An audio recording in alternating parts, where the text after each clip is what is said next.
A quiet wind moves through the field, the ashes still too warm to breathe. No treaty signed, no wounds have healed, just prayers we whisper underneath. We speak of peace but load our guns. We preach of love then close the gate. We say it's time the war was done, and yet we hesitate.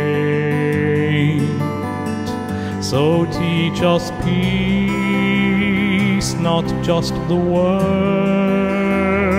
but how to live and not betray. Not in the flags or lines we've heard, but in the lives we shape each day.